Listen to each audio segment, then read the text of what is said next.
Shalom Israel. Giving all praise to Yahweh, Ba'ashem Yahushua, Ba'ashem Hakadash. Double honors to the elders of GMS, who else I teaching you how to get out there, pushing this word, truth, sincerity, risking your freedom and your life to do so. Back with a quick video, man. Just kind of like, zeroing in on prophecies, man, because we are in those times of prophecies right now, man. And it's only speeding up, and it's getting worse for the people, you see. And as you can see from the title, we're going to read a little bit. We're going to jump in the scriptures, man, relating the two, okay? So it says, the long, lucrative, and bloody road to World War III. And this is from Zero Hedge, and they have a lot of good articles, man. The Real Truth is considered, alternative news media. And they got a lot of truth to it. So it says, this war in Ukraine will last months and years, at least. That is what the leaders of D.C. foreign policy blob, the media, President Joe Biden's men, Pentagon, and NATO leadership have decided.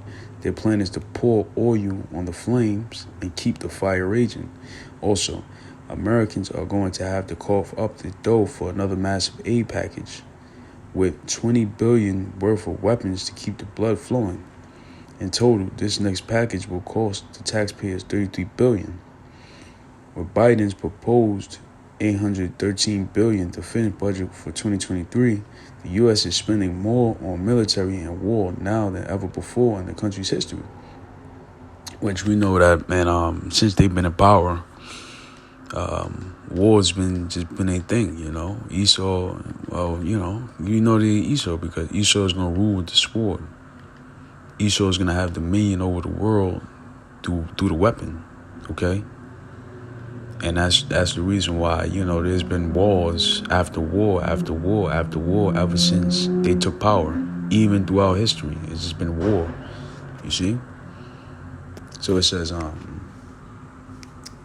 now that we have our very own ministry of truth, it would appear any national debate over these policies, indeed, if such a debate is ever allowed to take place, will likely have to be moderated by cockroaches and Keith Richards.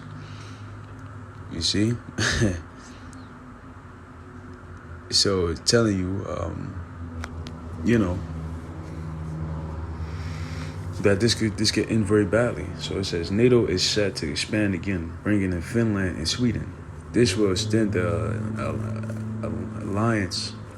alliance's border with Russia by greater than 800 miles and further stoke nuclear tensions, bringing the current brinksmanship to a whole new level.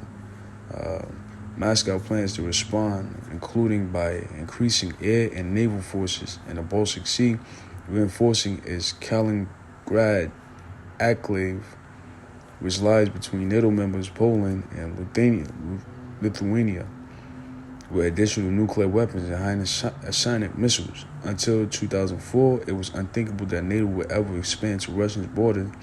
Until that actually happened, like most of our issues with Russia, this is all Bill Clinton and George W. Bush's fault.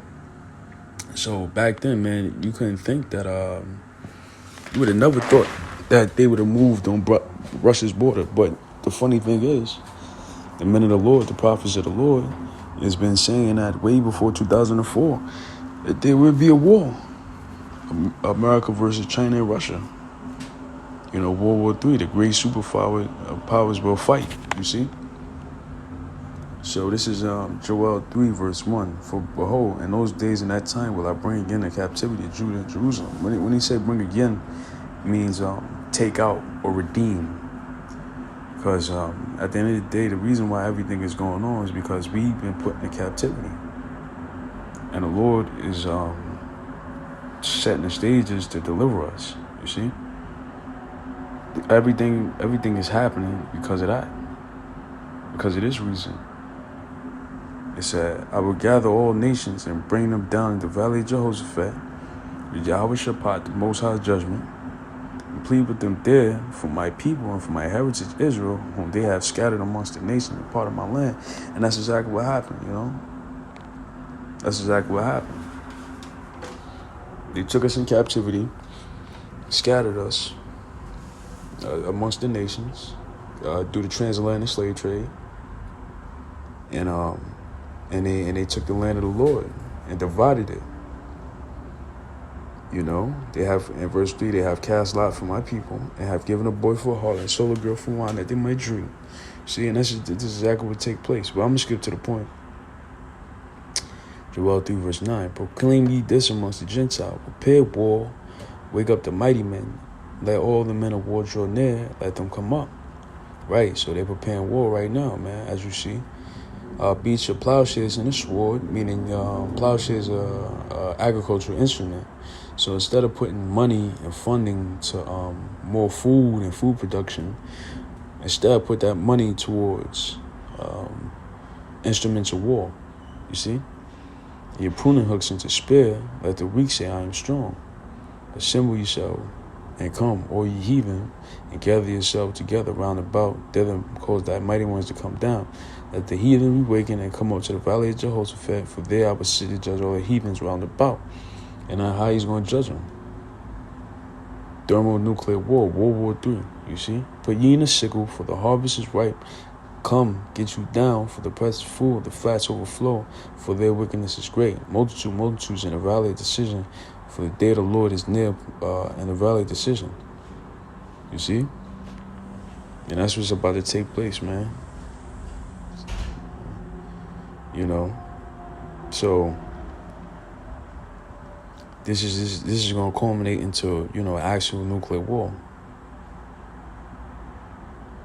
So it says, Cliff Levy, you are making it possible for the Ukrainian people to defend themselves without us having to risk getting in a third world war by sending American soldiers to fight Russian soldiers.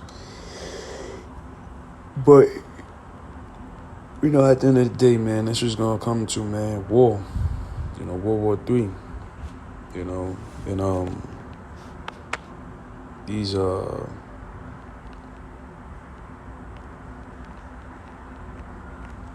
will be fired off.